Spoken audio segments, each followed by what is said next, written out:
자, 오늘 1절만 부르겠습니다. 따라하십시다. 구원의 투구. 예, 구원의 투구. 로마 군사들은 이 동으로 만든 투구를 쓰지만 오늘 우리는 영적 전쟁에서 구원의 투구를 쓰자. 그래서 구원의 투구. 어느 목사님 설교집에 기록된 내용인데 실화라고 합니다. 용의 눈물이라는 드라마가 한창 인기를 끌 때가 있었습니다. 좀 오래되긴 한 이야기 같은데 사람들이 용의 눈물에 확 빠져 있을 때 그 당시 미국 로스앤젤레스에서도 용의 눈물이 히트를 쳤는데 그때는 비디오를 빌려서 보는 그런 시기였다고 합니다. 한국에서 방송이 되면 그게 이제 미국 로스앤젤레스까지 비디오로 VHS 기억나는지 모르겠네. 거기에 이제 가면 사람들이 그것을 빌려다가 집에서 드라마를 보는 겁니다. 어느 교회 장로님이 용의 눈물에 흠뻑 빠졌어요. 이분이 시간 나는 날이 토요일이라 그것을 빌렸습니다. 4편을 빌렸는데 한 편에 2시간씩 비디오가 한 편 보는데 2시간 몇 개 들어있는지 모르겠어요. 아마 2편 정도 들어갔겠죠. VHS를 4개를 빌렸습니다.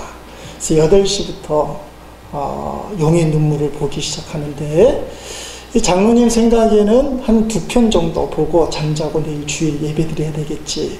그런데 드라마가 그렇습니까? 끝날 때쯤 되면 궁금증을 자아내면서 짠 끝나니까 이게 2편 보려고 했던 용의 눈물이 3편 새벽 2시 그리고 빌렸던 거 결국 다 보게 됩니다. 남 얘기 같지 않죠? 이게 2편만 보고 끝내려고 했는데 주일 지나고 마지막 보려고 했는데 새벽 4시까지 그것을 본 거예요. 그래서 그것을 보고 여전히 궁금증이 남지만 그게 없잖아. 잠을 자고 급하게 잠을 자고 주일날 이 장로님이 예배에 참석을 하게 됐습니다. 그런데 교회에서 주보를 딱 펼쳐보니까 그날 대표 기도가 자기예요. 이게 이제 용의 눈물에 빠지는 바람에 대표 기도 맡은 것도 잊어버린 거예요. 이게 어떻게 합니까? 장로님이 돼갖고 준비 안 했으니 못합니다. 할 수 없잖아요. 그래서 어쩔 수 없이 예배 순서가 돼서 기도를 맡게 되었어. 하게 되었어. 그래서 기도 시간에 대해서 다 함께 기도합시다. 하나님, 성은이 만극하옵나이다. 예, 감사합니다가 밤새 들은 게 왕한테 성은이 만극하옵나이다. 이게 내리에 박혀 있어서 이게 참 희한한 거예요. 감사합니다가 그렇게라고 하나님 성은이 만극하옵나이다 하니까 회중 교인들이 좀 이상하잖아요. 그래서 이상하다 하고 좀 시끌벅글하는 분위기가 되니까 이게 이제 장로님이 이게 실수했다. 알았어. 이게 성은이 만극하옵나이다 하는 게 아니라 감사합니다. 그래서 하는 말이 통촉하여 주시옵소서. 이제 이탄을 가려서 이제 통촉하여 주옵소서. 진짜일까는 모르겠어요. 뭐 설교집에 나온 이야기라 실화라고 하니까 장로님 실명을 해놨으면 쫓아가서 누군지 밝힐 수 있는데 실명은 없어요. 장로님이 밤새 용의 눈물 사극에 빠져 있다 보니까 성은이 만극하옵나이다. 통촉하여 주옵소서. 생각이 거기에 집중되어 있어서 나오는 말이 감사합니다. 잘못했습니다가 아니라 성은이 만극하옵나이다. 통촉하여 주옵소서. 자, 어디에 집착해 있나에 따라서 그 사람이 말하는 거, 행동하는 게 본의 아니게 달라질 수 있어요. 그래서 생각이 중요하다는 거예요. 생각이 행동을 낳고 행동이 습관을 낳고 습관이 운명을 낳는다. 유명한 말이잖아. 생각에서부터 비롯된다고 얘기할 수 있어. 자, 성경을 보면 가룟 유다가 우리가 알다시피 예수님을 은 30냥에 팔아먹었는데 성경은요 가룟 유다를 보호해줘요. 가룟 유다가 판 게 아니다. 그 희한하죠? 한번 성경을 볼까요? 요한복음 13장 2절 말씀 우리 읽어보겠습니다. 마귀가 벌써 시몬의 아들 가룟 유다의 마음에 예수를 팔려는 생각을 넣었더라. 아멘. 성경에 보니까 가룟 유다가 주체가 아니에요. 가룟 유다의 그 마음속에 생각을 푹 집어넣은 예수를 팔아버릴 생각을 푹 집어넣은 존재가 있는데 마귀라고 설명하고 있어. 예수님을 은 30냥에 판 건 가룟 유다가 확실하지만 그가 아니라 그의 마음속에 예수를 팔 생각을 집어넣은 어떤 실체, 그게 마귀다, 그렇게 이야기하고 있습니다. 그래서 우리가 하나님이 기뻐하지 않는 일, 죄를 짓고 싸우고 불평하고 원망하고 예배드릴 때 낙심하고 뭔가 마음에 확 무거움이 있고 그래서 무기력하고 이렇게 만드는 것들의 배후 조종자가 누구냐? 마귀라고 성경은 이야기하고 있습니다. 그래서 사도 바울은 에베소서 앞부분에서 우리의 영적 전쟁의 대상에 대해서 에베소 6장 12절 쉬운 성경을 한번 읽어보겠습니다. 우리의 싸움은 이 땅의 사람들에 대항하여 싸우는 것이 아니라 이 세상의 어두운 세력들과 공중의 권세 잡은 악한 영들에 대항하여 싸우는 것입니다. 아멘. 자, 우리가 영적 전쟁을 하는데 전신갑주 계속 얘기하잖아요. 싸우는 대상이 그 나를 미워하고 나를 힘들게 하는 그 인간, 사람이 아니에요. 공중 권세 잡고 있는 악한 영들, 마귀. 이게 우리의 싸움의 대상이라는 거예요.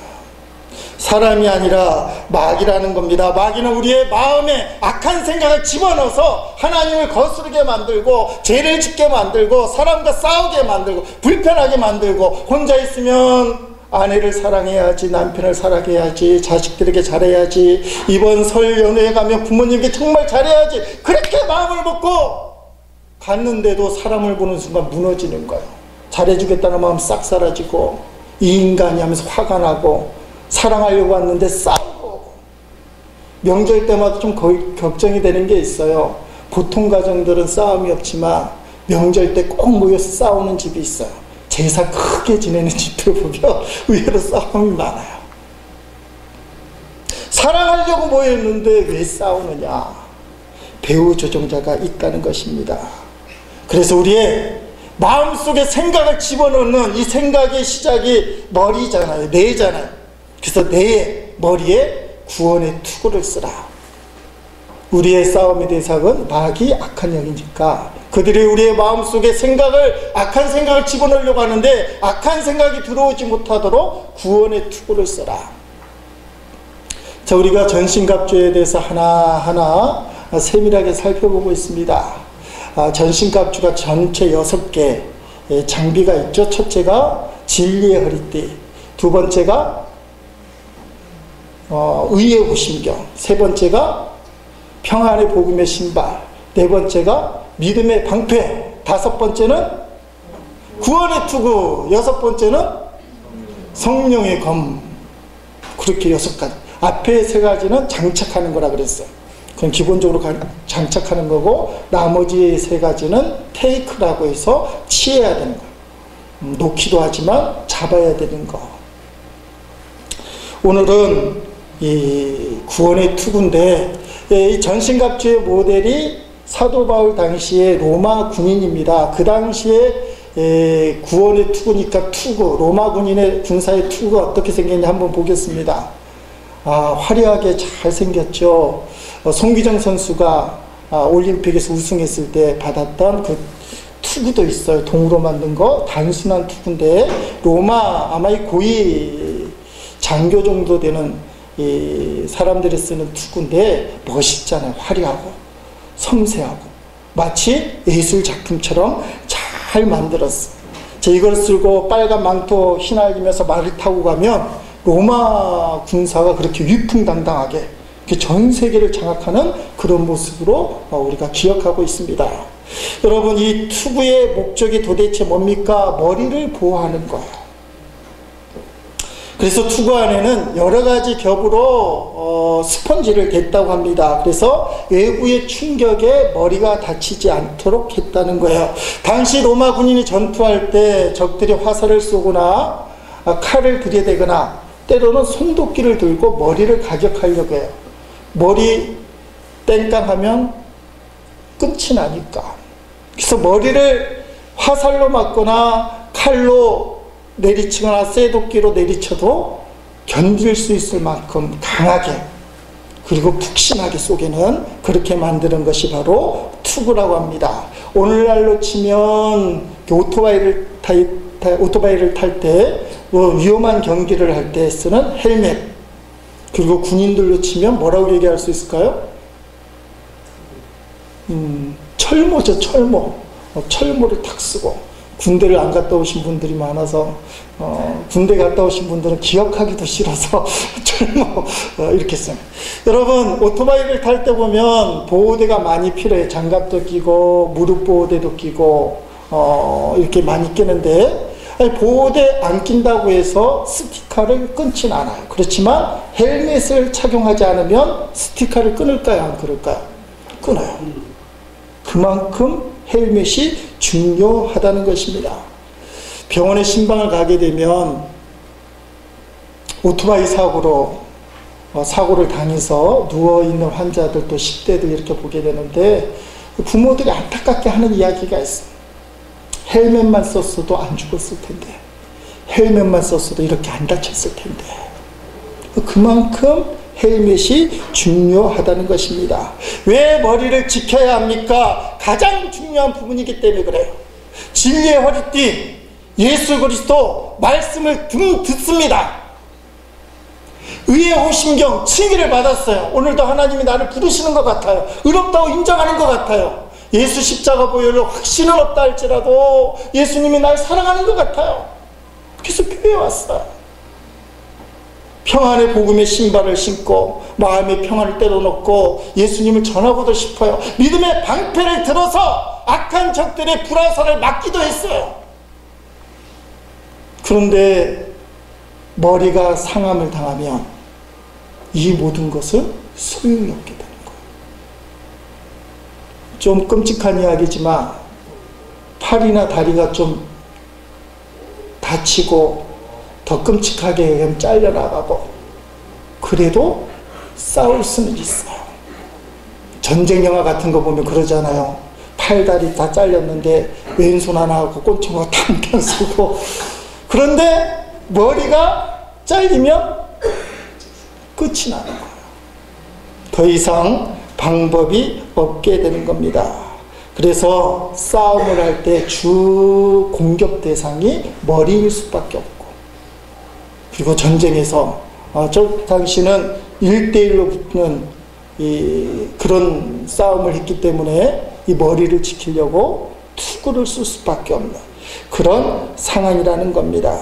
여러분, 악한 마귀는 그래서 우리의 마음속에 생각을 통해 악한 생각을 집어넣는데 우리의 생각에 악한 생각을 품게 만들어요. 그게 마귀의 쇠도끼라는 거예요. 마귀의 쇠도끼. 그 쇠도끼를 휘둘리면서 우리 머리를 공격해대는 거예요. 그 의욕을 상실하게 만들고 싸울 힘을 빠지게 만들어서 무용지물로 만드는 거예요. 전신갑주를 입어도 머리가 상해서 싸울 마음이 없어지면 이 사람은 더 이상 위험한 군인이 아니에요. 요새 말로 하면 총도 안 쏘고 가만히 있는데. 구원의 투구를 쓴다는 것은 바로 이 악한 마음, 악한 생각으로부터 우리를 보호하는 겁니다. 어떻게 하는 것이 구원의 투구를 쓰는 거냐? 이런 마음을 갖는 것 같아요. 따라합시다. 낙심하지 말고 하나님의 사랑을 믿으라. 낙심하지 말고 하나님의 사랑, 하나님의 인도하심, 하나님이 지금도 살아계셔 나와 함께 하심을 믿으라. 이것이 구원의 투구를 쓰고 악한 마귀가 주는 생각을 막아내는 거예요. 이런 좀 이야기가 회자되는 게 있습니다. 사단이 쪼무레기 마귀들을 모아놓고 인간들을 공격하는 방법에 대해서 강의를 하고 있습니다. 그래서 황금을 동원하라, 돈을 동원하라, 술을 동원하라, 요새 말로 마약도 동원하라. 대마가 미국에서 합법화된다는 그런 국민투표가 있다는 거 아시죠? 이제 담배도 합법한데 이제 대마도 괜찮다, 뭐 이런 식의 운동이 벌어지고 있어. 동성애도 합법화가 되고. 그래서 마귀가 인간을 무너뜨리기 위하여 민혁에, 미인계, 술, 온갖 건을 동원해서 어떻게 인간을 무너뜨릴 것인가 사탄이 쪼물에게 마귀들에게 잘 설명을 하고 가만히 있더니 아주 기가 막힌 무기가 하나 있지. 너희에게 말하지 않는 기가 막힌 무기가 하나 있지. 그러니까 밑에 있는 쪼무라기 마귀들이 그렇게 기가 막힌 무기가 있다면 우리에게 보여주세요. 도대체 뭡니까? 마귀가 저기 가더니 쓱 하고는 낡은 쇠도끼 하나를 탁 가져오는 거야. 그래서 밑에 있는 마귀도 웃었습니다. 왜 그렇게 강력한 무기들로 인간들을 공격했는데 고가 쇠도끼 하나, 그걸로 뭐 사람 어디 때리겠어요? 쇠도끼 하나 가져오니까 막 웃는 거야. 그랬더니 사탄이 정색을 하면서, 아니야, 너희가 보기에 이렇게 약해 보이도 이걸 한번 내리치려서 무너진 사람들은 다시 일어서지 못했어. 그래서 마귀들이 도대체 그 쇠도끼는 뭡니까? 인간의 가심 속에 있는, 인간의 마음 속에 있는 희망이라는 줄을 끊어버리는 도끼야. 그 사단이 가장 강력한 무기를 쓰는 것이 별것 아닌가 보이는 낡아 보이는 쇠도끼인데 이것으로 희망을 꺾어버린다는 거예요. 희망의 줄을 끊어버린다는 거예요. 낙심의 쇠도끼예요. 그래서 성도들 하여금 신앙을 유지하게 하지만 무기력하게 만들고, 뭔가 하는 것 같지만 마음에는 공허함만 남게 만들고, 삶의 의미가 없고 교회는 왜 다니지? 하나님은 왜 믿지? 교회 오면 목사님은 당신은 어떤 죄를 졌어도 용서받고 하나님의 거룩한 사람이고 하나님이 사랑하는 아들, 딸입니다 해도 마음이 공허해요. 너 하는 행동 거지가 하나님의 자녀 맞아? 그렇다고 축복을 받는 것 같아? 그런 꼬락서리라고 하나님의 사랑을 받는다니 말이 돼? 희망을 다 끊어버려요. 사단이 그것으로 성공에 따르는 낙심이라는 도끼, 따라가십시다. 낙심이라는 도끼. 이 도끼를 마귀가 들고 가룟 유다의 머리를 내리쳤어. 그 도끼를 맞은 가룟 유다는 예수님을 은 30냥에 팔았을 뿐만 아니라 마귀의 속성이 뭐예요? 도적질하고 죽이고 멸망시키는 건데 결국 가룟 유다는 어떻게 됐어요? 자살해서 죽었어요. 목매다가 죽었고 배 터져 죽었고, 가룟 유다의 마지막에 낙심이라는 그 도끼를 머리에 맞은 가룟 유다가 악한 행동을 할 뿐만 아니라 스스로 무덤을 파는 그런 결말을 맞았다는 거예요. 여러분, 먼저 우리가 구원의 투구를 탁 썼을 때 어떤 믿음이 생기느냐? 여러분, 우리가 사도 바울과 같이 믿음이 충만할 때, 구원의 투가 탁 꼈을 때 이렇게 고백할 수 있어요. 쉬운 성경 로마서 8장 35절 말씀 읽어봅니다. 누가 우리를 그리스도의 사랑에서 끊을 수 있겠습니까? 환난입니까? 아니면 어려움입니까? 핍박입니까? 그렇지 않으면 굶주림입니까? 헐벗음입니까? 위험입니까? 아니면 칼입니까? 이런 것으로 누가 우리를 하나님의 사랑에서 끊을 수 없습니다. 나는 그것들 때문에 끊어지지 않습니다. 환난 때문에, 핍박 때문에, 굶주림 때문에, 헐벗음 때문에, 위험 때문에, 칼 때문에 하나님의 사랑에서 끊어지지 않습니다. 이 믿음이 충만할 때 우리도 할 수 있으면 이렇게 되기를 소원하고 또 고백해야 돼요. 또 한 구절을 더 봅니다. 고린도후서 4장 7절로 10절 말씀 읽어봅니다. 우리가 이 보배를 질그릇에 가졌으니 이는 심히 큰 능력은 하나님께 있고 우리에게 있지 아니함을 알게 하려 함이라. 우리가 사방으로 우겨쌈을 당하여도 쌓이지 아니하며 답답한 일을 당하여도 낙심하지 아니하며 박해를 받아도 버림받지 아니하며 거꾸로 엎드림을 당하여도 망하지 아니하고 우리가 항상 예수의 죽음을 몸에 짊어지면 예수의 생명이 나게 하려 함이라. 아멘. 사방으로 우겨싸움을 당해도 쌓이지 않고 답답한 일을 당해도 낙심하지 않고 박해를 받아도 버림받지 않고 거꾸로 엎드림을 당하여도 망하지 아니하도다. 오히려 어려울수록 하나님을 의지해서 우리가 더욱 오뚜기처럼 일어설 것이다. 사도 바울이 이런 선포와 고백을 하니까 대단한 것 같잖아요.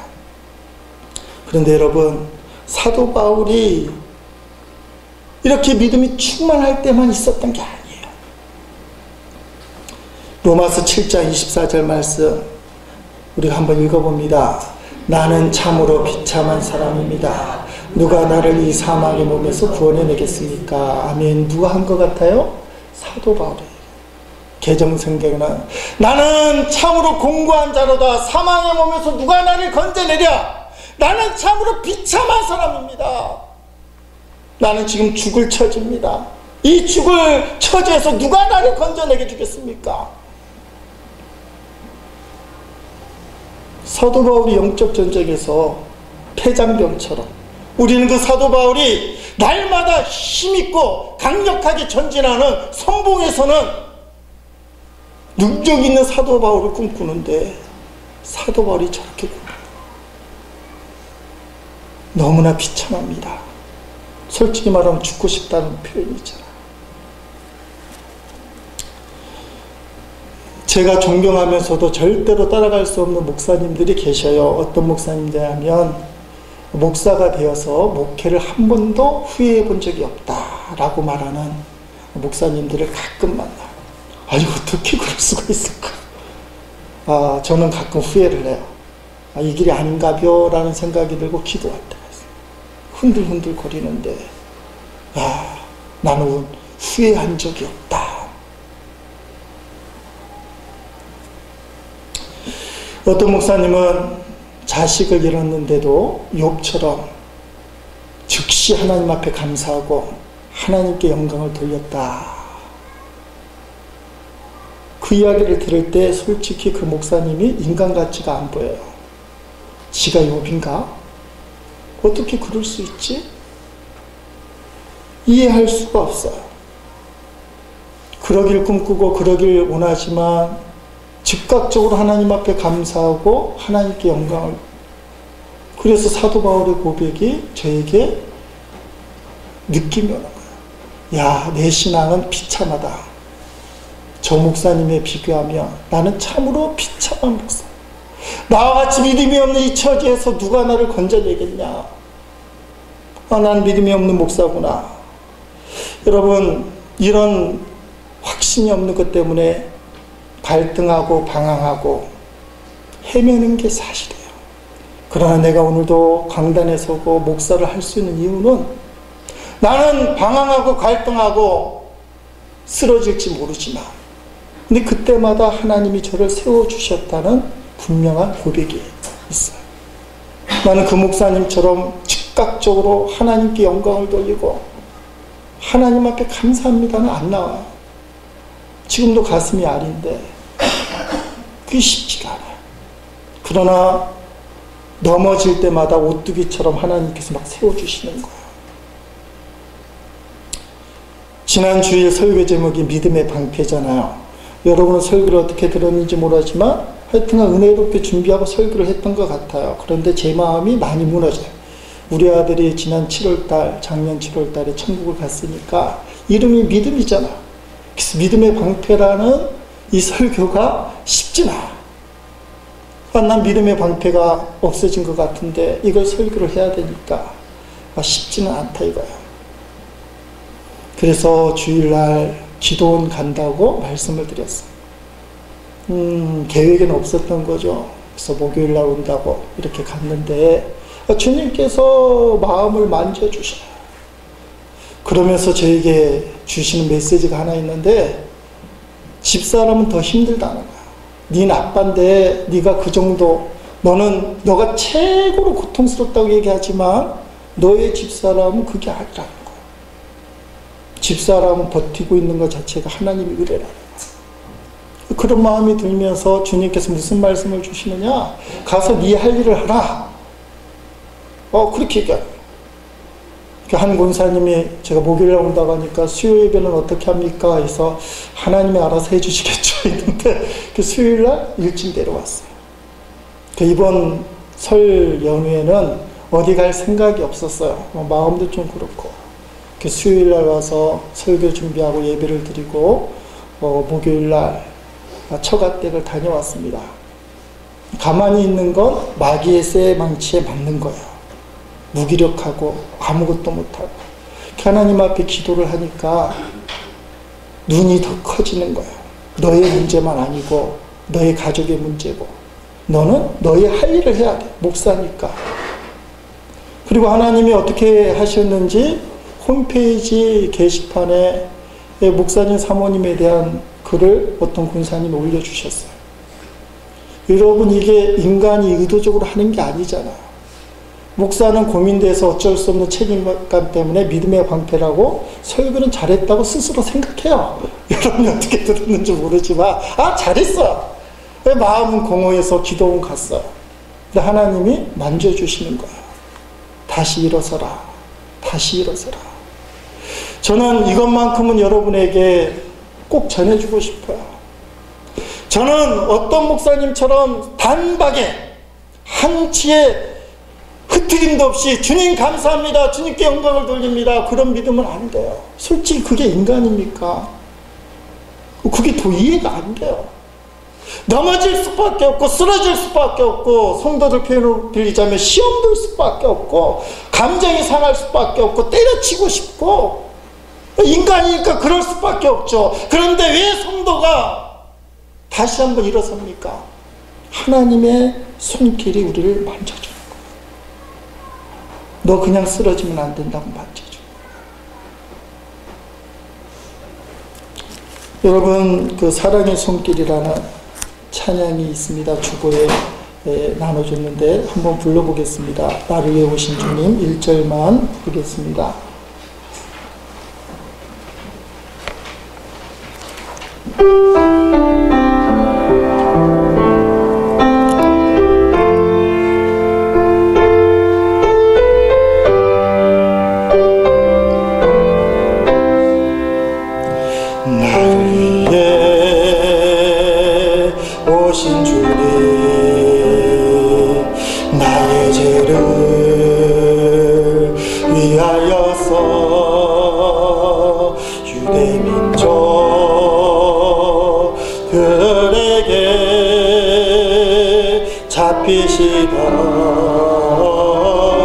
그날 밤에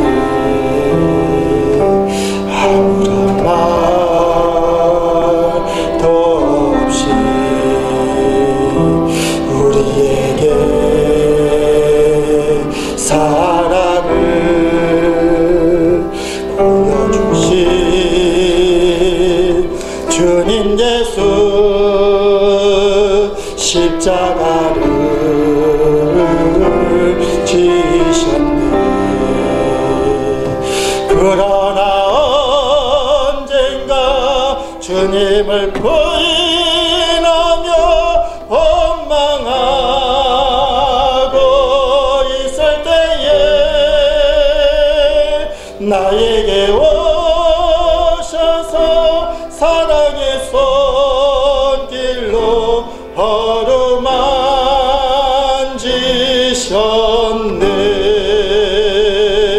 거절할 수 없어, 외면할 수 없어. 주님의 그 손을 잡았었네. 주님의 사랑에 뜨거운 눈물을 흘리고야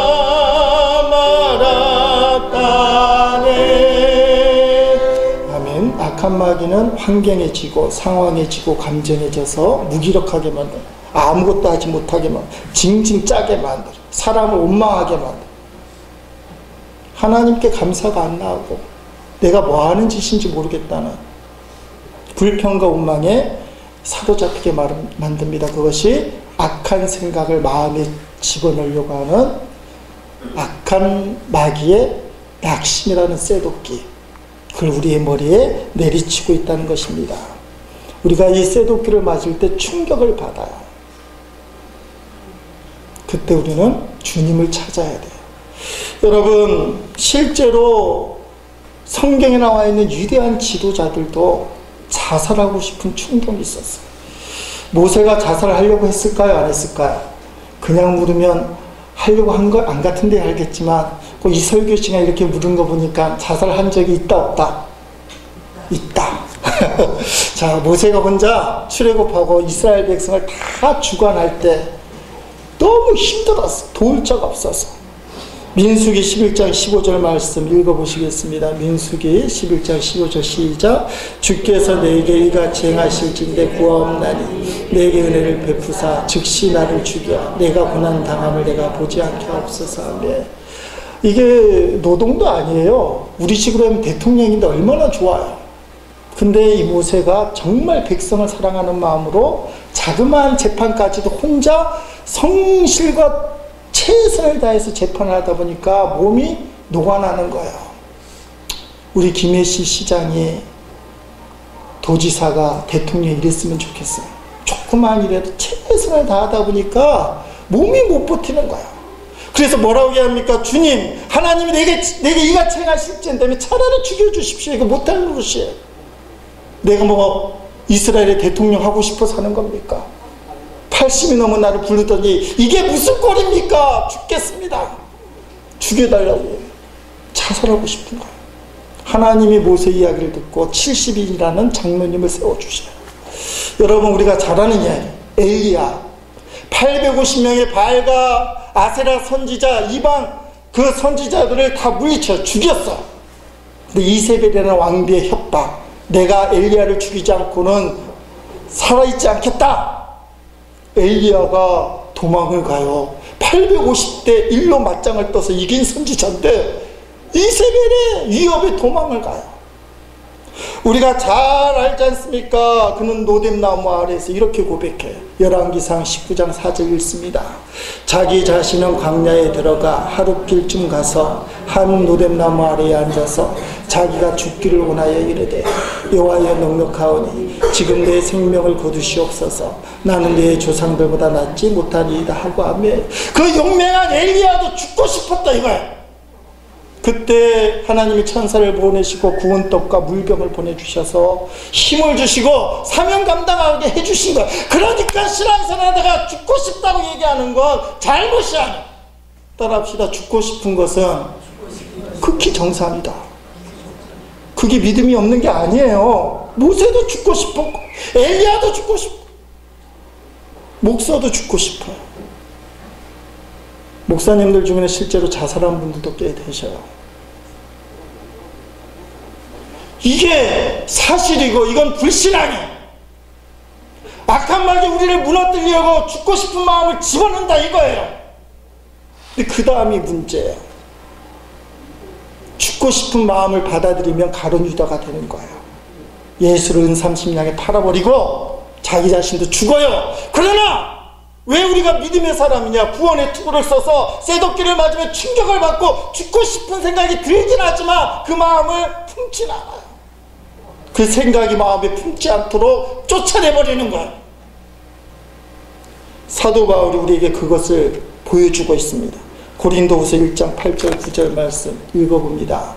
형제들아, 우리가 아시아에서 당한 환난을 너희가 모르기를 원하지 않으니 힘에 겹도록 심한 고난을 당하여 살 소망까지 끊어지고 우리는 우리 자신이 사형 선고를 받은 줄 알았으니 이는 우리로 자기를 의지하지 말고 오직 죽은 자를 다시 살리시는 하나님만 의지하게 하심이라 하며 사도 바울도 살 소망까지 끊어지고 사형 선고를 받았다. 이제는 죽었구나. 그러나 그 얘기는 부활신앙이 있었어. 이렇게 어렵고 힘든 상황이 될수록 인간의 힘으로 할 수 없으니까 이제는 하나님만 의지하는 방법밖에 없다. 사도 바울은 좀 다르죠. 모세나 엘리야는 부활신앙이 약했지만 사도 바울은 부활신앙이 확실한 사람, 죽어도 좋다는 사람. 죽어도 좋은데 이 위기 상황에서 난 내 힘으로 안 되니까 하나님만 의지하겠다. 그런데 여러분, 부활신앙이 없는데도 말입니다, 하나님을 간구하는데도 말입니다, 마른 땅에 서 있고 먹을 물이 없는 상황에서도 성소에 들어가서 하나님을 찬양하는 사람이 있어요. 희한하잖아요. 하나님 앞에 그렇게 기도했더니 응답이 없어요. 황폐한 땅에서 마실 물도 없어요. 그렇지만 성소에 가서 내가 두 손을 들고 하나님 찬양합니다. 여전히 땅은 황폐해요. 여전히 마실 물은 없어요. 그러나 나는 하나님을 찬양합니다. 이 사람이 다윗이에요. 그래서 하나님이 다윗의 장막을 회복하고 싶다 그래요. 여러분이 주보에 나와 있는 찬양 가사의 근거인데 시편 63편 1절 4절 말씀. 자, 읽어봅니다. 하나님이여, 주는 나의 하나님이시라. 내가 간절히 주를 찰 때 물이 없어 마르고 황폐한 땅에서 내 영혼이 주를 갈망하며 내 육체가 주를 앙모하나이다. 아멘. 잘 보세요. 나의 하나님이라 고백하는데 지금 상황이 어때요? 하나님께 그렇게 기도했어. 간절히 주님을 찾았지만 현실은 어떡합니까? 물이 없어요. 여전히 마르고 황폐한 땅이야. 여전히 나는 주님께 기도하고 있어. 응답이 없다 이거예요. 자, 그 다음 말씀 계속 있습니다. 내가 주의 권능과 영광을 보기 위하여 이와 같이 성소에서 주를 바라보았나이다. 주의 인자하심이 생명보다 나으므로 내 입술이 주를 찬양할 것이라. 이러므로 나의 평생에 주를 송축하며 주의 이름으로 말미암아 나의 손을 들리리라. 아멘. 사도 바울은 부활신앙이 있어서 그렇게 고백했는데, 여러분, 이 다윗은 말입니다. 내 기도의 소원이 응답되지 않아도 여전히 황폐한 땅과 목마름과 인생은 너무나 죽을 것 같은 현장에서도 나는 하나님을 찬양합니다. 여러분의 신앙생활이 왜 무너집니까? 내 기도의 소원이 응답이 안 되면 하나님 미운 거예요. 그렇잖아요. 내가 그렇게 하나님 앞에 매달리고 목매달리고 최선을 다해서 열심히 했는데 응답을 안 해주니 하나님 너무하십니다. 성소 안 가요. 하나님 팽개쳐요. 그 이유는 뭡니까? 하나님보다 내 소원이 컸기 때문에 그래요. 근데 이 다윗은 말입니다. 지금 목이 말라 죽을 형편이고 황폐한 땅에, 그렇지만 성소에 가서 주의 인자와 주의 영광을 두 손을 두고 찬양합니다. 내 기도의 소원이 응답이 안 돼도 좋으니 난 하나님을 찬양합니다. 이런 사람을 어떻게 악한 마귀가 무너뜨려요? 여전히 황폐한 땅에서 마실 물이 없어요. 여러분, 지금 다윗처럼 성소 예배당에 나갔잖아요. 여러분 중에서는 주님을 향하여 그렇게 기도했는데도, 그렇게 간구하는데도 여전히 황폐한 땅에서 마실 물이 없어서 인생이 힘들고 어려운 분들이 있을 수 있어요. 내가 그렇게 하나님을 매달리는데도. 여러분, 다윗의 끝은 어떻게 됩니까? 승리하는 왕, 성공하는 인생이 돼요. 하나님 이 모습을 본 거예요. 고작 내 소원만 응답되면 좋고 응답이 안 되면 하나님 멀리하는 사람이 아니라, 다윗은 구원의 투구를 썼는데 어떤 일이 있어도 하나님만 붙드는 거예요. 사랑하는 성도 여러분, 인생이 쉽지는 않습니다. 악한 마귀가 우리를 괴롭히고 불화살을 쏘고 넘어뜨려요. 하나님은 뒷짐지고 아무런 도움을 주지 않는 것처럼 보일 때도 있어요. 그러나 하나님이 더 위대하십니다. 하나님은 지금도 살아계시고 하나님을 향해 두 손을 드는 자마다 반드시 손길을 내밀어 역사해 주십니다. 그것이 구원의 투구를 쓰는 거예요. 나는 하나님을 믿는다. 난 악한 마귀가 주는 악한 생각, 악한 마음을 품지 않겠다. 그것이 나를 때린다 할지라도 난 하나님을 품겠다. 이런 신앙생활을 하시기를 주님의 이름으로 간절히 축원드립니다.